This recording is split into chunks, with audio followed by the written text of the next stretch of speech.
Mr. Deputy Chairman, Sir, I am grateful to the honorable members who participated in the budget debate and lent general support to my budget proposals.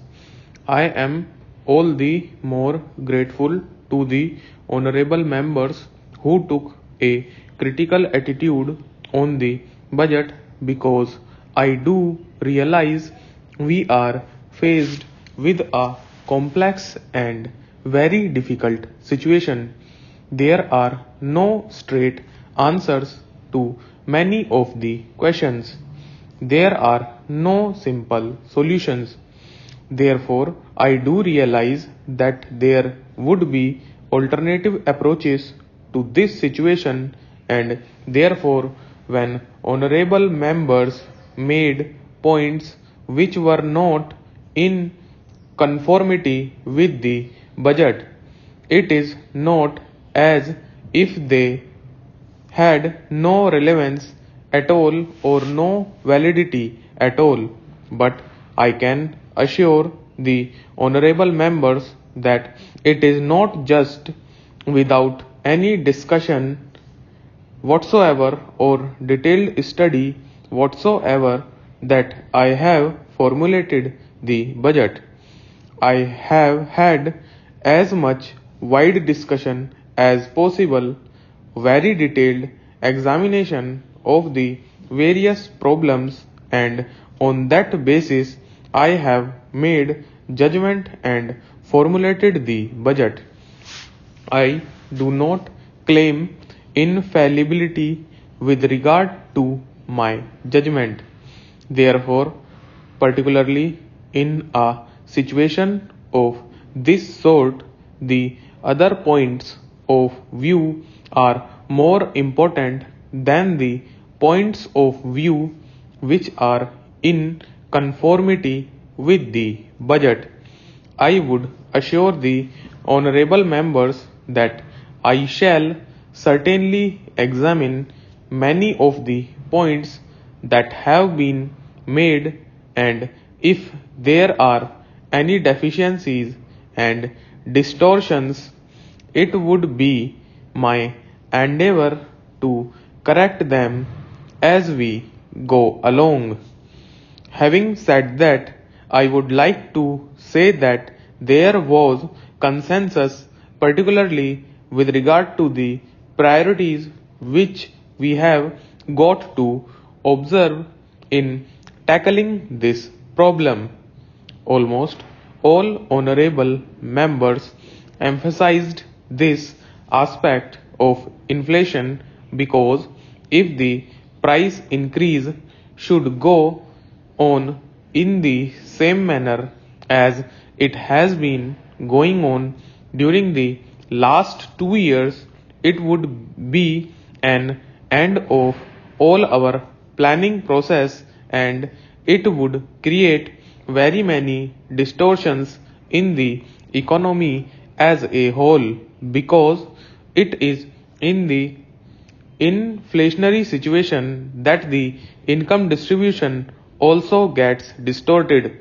Therefore, the government attaches great importance to the tackling of the inflationary situation, and naturally the inflationary situation first of all should be tackled on the basis of a financial discipline.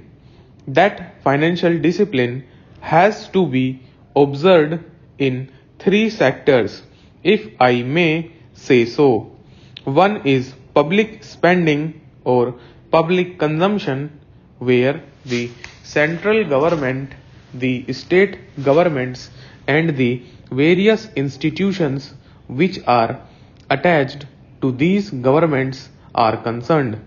The second is private consumption, where commercial credit, etc., is being utilized. The third is the illegitimate sector, the black money sector. Unless we tackle all these 3 sectors, we may not be able to achieve results on an enduring basis. Sir, as far as financial discipline in the government sector is concerned, naturally the central government will have to set an example. In that regard, even my distinguished predecessor has been reviewing the situation periodically and trying to find out where non-plan or non-developmental expenditure could be curtailed and where even when expenditures have been incurred, whether certain projects could be postponed without affecting the immediate economy, particularly projects which have a long period. Therefore, it will have to be a continuing exercise within the central government where all the ministries will have to cooperate. And I am glad to say that there has been cooperation and response from all the ministries with regard to this aspect. Naturally, the state governments also have to observe this financial discipline. Sir, honorable members might remember that up to 1972, the state governments had used overdrafts from the Reserve Bank for their resource purposes.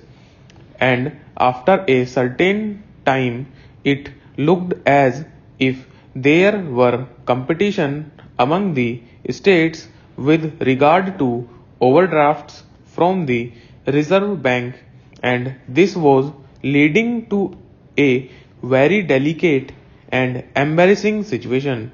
It was towards the end of 1971 when I was planning ministry that we took up this question, and in consultation with the state governments we came to a decision that these overdrafts should not be permitted and no state government should be allowed to run overdraft for the purpose of increasing their resources. So various guidelines were laid down for the purpose that if the overdraft continues for more than a week, then notice would be given and even payments would be stopped and so on. Fortunately, it had a good effect, and I am glad to say that as far as the question of overdraft is concerned, more or less the discipline is being observed by the various state governments. Even though there are certain hard cases in discussion with them and in discussion with the Reserve Bank, we have taken various measures with regard to these one or two states to tide over the situation. Then came from 1971-72 onwards these drought relief and flood relief works. Large sums have been spent on these drought relief and flood relief works.